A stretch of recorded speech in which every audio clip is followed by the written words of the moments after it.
Finance as we know it is literally collapsing. Banks have none of your money, wars are breaking out, the government is printing like it's toilet paper, the middle class continues to vanish while the poor just get poor. I'm your host E-Money, and I'm going to cover the current challenges in achieving financial success, the bright side of all these economic changes, and what you can be doing right now to set yourself up for financial success. First, make sure to hit that like button, subscribe, and turn on post notifications. It lets the algorithm know that you enjoyed this informative content, and it helps to share the information with others. Alright guys, so let's get straight into it. So not too long ago, there was a bunch of news headlines filled with stories about how the banks were collapsing. It sent the stock market into a complete frenzy. The Federal Reserve decided to put on their big boy pants and tell everyone that they don't need to worry, and they're turning on the printer to bail these large banks out. This caused things to slow down a little bit, but regional banks are still seeing a decline in monthly deposits and are struggling to get by. Fed Chair Powell continues to have a hawkish stance on the economy based on data reports like CPI and PCE, just to name a few. For the average Joe, this means that interest rates are very likely to stay either where they're at or they're going to increase in the future. The current economic system of banking is old, inefficient, and unsustainable. The banks are only required to hold a small percentage of your money. The rest of it they leverage out in loans, credit, and investments that due to high inflation have decreased in value. Simply put, what this means is if everyone were to go to the bank at the same time and withdraw all the money that the bank said they had, they simply would not be able to pay everyone. I'll provide you guys with a quick example of what goes on when the bank leverages your funds. We're going to take Johnny as an example. So Johnny has a credit card with a 25% interest rate. The bank is taking your money and loaning it to Johnny at this interest rate. Then on the back end, they're going to give you 0.02 to 0.05% of the return that they make. This is why it's so important to diversify your funds into different portfolios and investments that not only beat inflation but generate wealth over time. The new conflict in Israel still has unforeseen economic impacts on the global economy. China, among other countries, is still seeing an economic slowdown, and in a survey conducted by Clever Real Estate, it was found that 3 out of every 5 Americans are in credit card debt. This poses both a simple and complex question.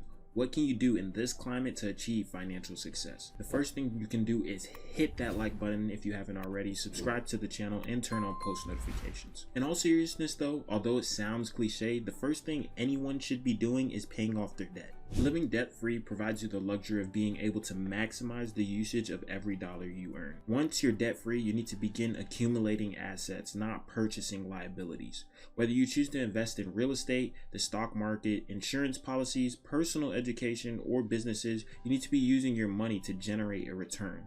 The ultimate goal is to not work for money, but have your money work for you. Now, I truly believe in personal education, which is why I recommend finding a mentor in an industry that you're passionate about. I've personally taken a number of courses geared towards being a profitable day trader, entrepreneurship, and creating wealth in your 20s. I can say without a doubt it's transformed my mindset, connected me with like-minded individuals, and motivated me to be more actionable in the steps towards my success. Real estate is always going to be an essential wealth building tool. Over 90% of all millionaires have invested in some form of real estate, and additionally 88% of millionaires are business owners. There's going to be a revolution in the near future coming to finance with the adoption of digital currencies. As always, there's going to be positive and negative effects. The central bank has introduced digital currencies that allow money to move more effectively from one place to another in a shorter amount of time. On the downside, there's an increased surveillance factor with the Fed now programming, introducing the concept of expired money, the ability to track every cent, and the ability to instantly freeze funds. For this reason, many people have flocked towards safe assets like gold and silver, but these assets rarely move and aren't practical for large volumes of transactions. This has shed light on the value of Bitcoin. The adoption of digital currencies can be largely attributed to the lack of reasonable financial policies both in the US and in countries across the world.